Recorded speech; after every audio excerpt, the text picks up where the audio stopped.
स्वागत है आपका हमारे इस खास शो ऑपरेशन टॉर्नेडो से ऑपरेशन एक्स तक। कसाब को फांसी के साथ ही आतंकवाद का अंत हो गया। कसाब की इस पूरी कहानी में शुरू से लेकर अंत तक 3 ऑपरेशंस को अंजाम दिया गया। पहला ऑपरेशन टॉर्नेडो, दूसरा ऑपरेशन बुद्धा स्माइल्स और तीसरा ऑपरेशन एक्स।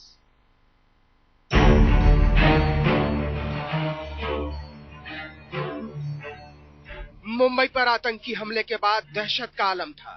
सीएसटी स्टेशन पर गोलीबारी करने के बाद गिरगांव चौपाटी से कसाब पकड़ा जा चुका था।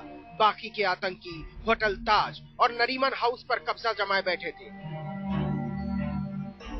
ट्राइडेंट होटल में भी आतंकियों की दहशत कायम थी। इस आतंक का अंत करने के लिए बुलाए गए जाबाज एनएसजी कमांडो और शुरू हुआ ऑपरेशन टॉर्नेडो।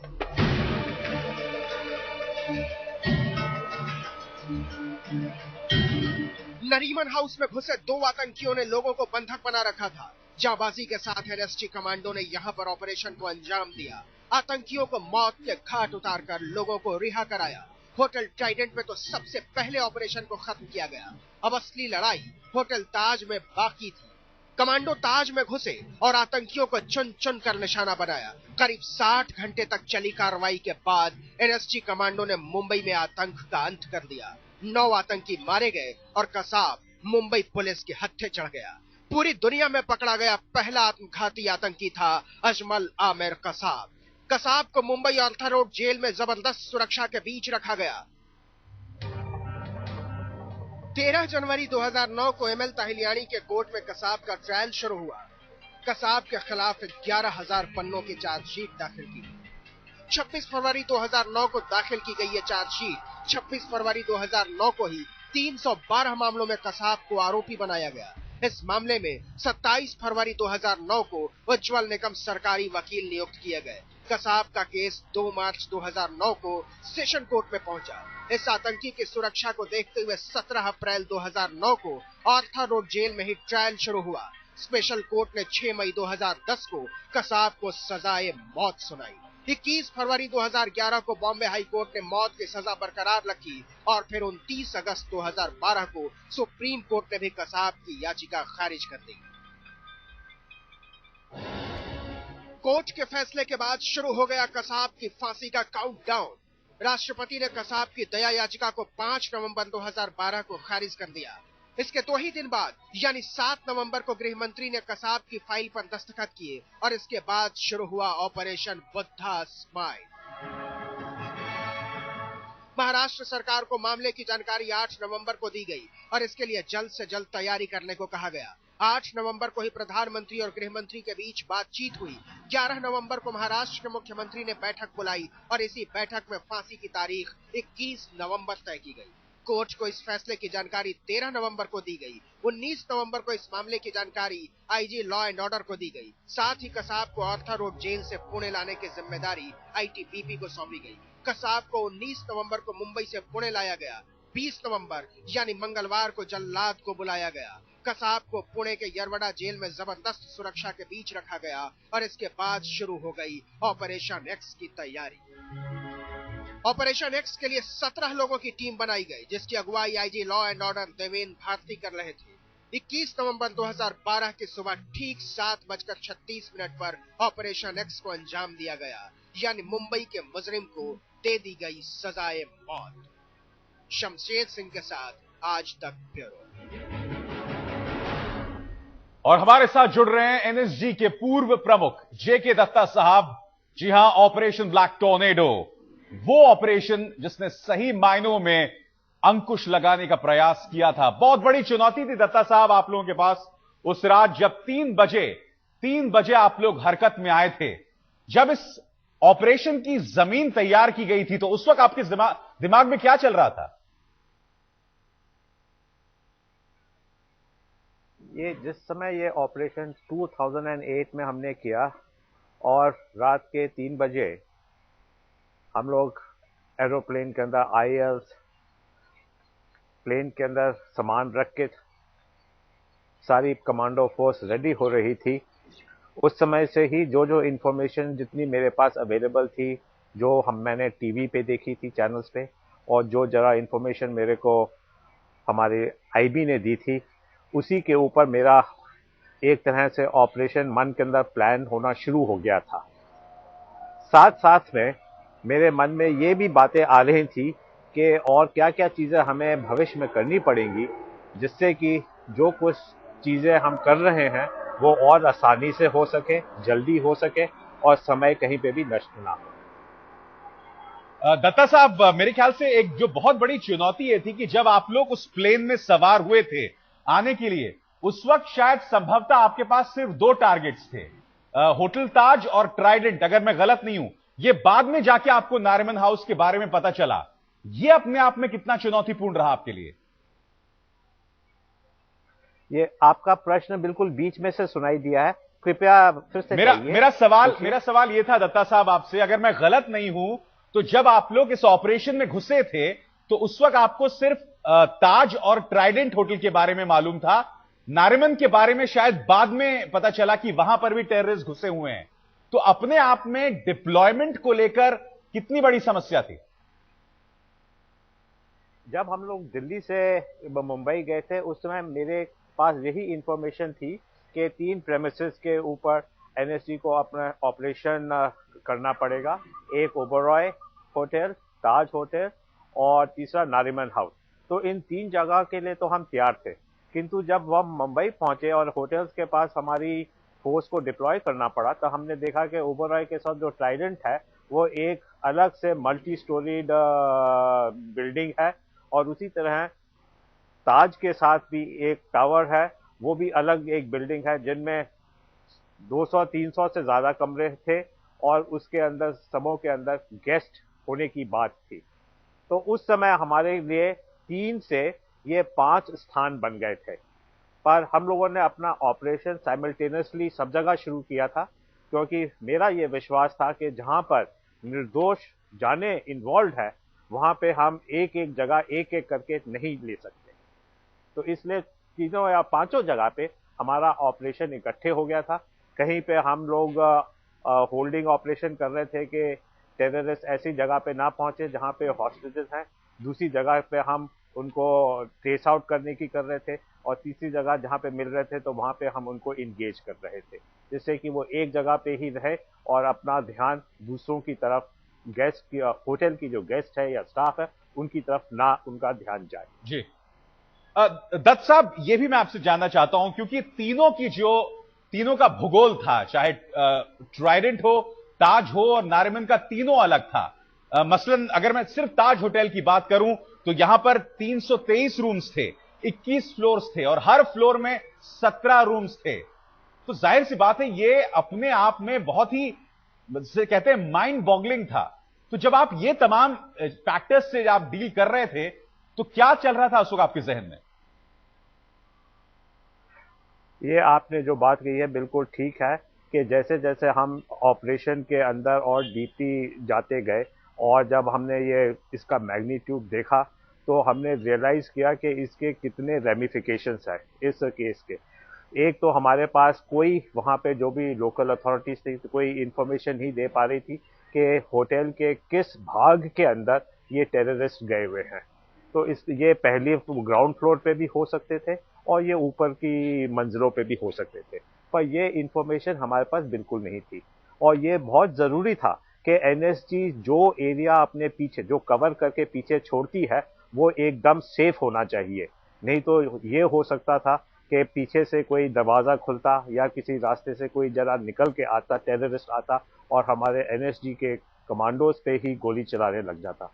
तो वैसे ही मैं हमेशा ये कहता हूँ, मुझे ये लगा है कि मेरे जो दो ऑफिसर जो कमांडोज मैंने लूज किए ये भी मेरे लिए बहुत ज़्यादा थे और ऐसी चीज़ नहीं होनी चाहिए थी। किंतु इसीलिए हम लोगों को जो हमने स्टेप लिए और आगे बढ़े हैं वो हमें बहुत सावधानी के साथ लिए थे और पूरा एरिया पीछे हम लोग साफ करते हुए छोड़ते हुए आगे बढ़ रहे थे। जी हां, यह ऑपरेशन टॉर्नेडो था है जिसके चलते वो तमाम 10 आतंकवादी 9+1 उन पर अंकुश पाया जा सका। और इसी ऑपरेशन टॉर्नेडो के मुखिया थे जेके दत्त साहब, एनएसजी के पूर्व प्रमुख, जो इस वक्त हमारे साथ जुड़ रहे हैं। यहां स्टूडियो में भी मेरे साथ मौजूद है मेरे सहयोगी दीपक शर्मा। और हम आपको बता दें कि उस रात, उस काली रात को अजमल आमिर कसाब की जो आपने पहली तस्वीर देखी थी, हमारे संवाददाता दीपक शर्मा ही थे जिन्होंने अपने सोर्सेस के जरिए वो तस्वीर आप तक पहुंचाई थी। दीपक, उस लम्हे को आप याद करते हैं आज भी? जी हाँ, बिल्कुल याद करते हैं। और मुझे यकीन नहीं था, मुझे मालूम नहीं था कि इसका जो सरनेम है या टाइटल है कसाब है।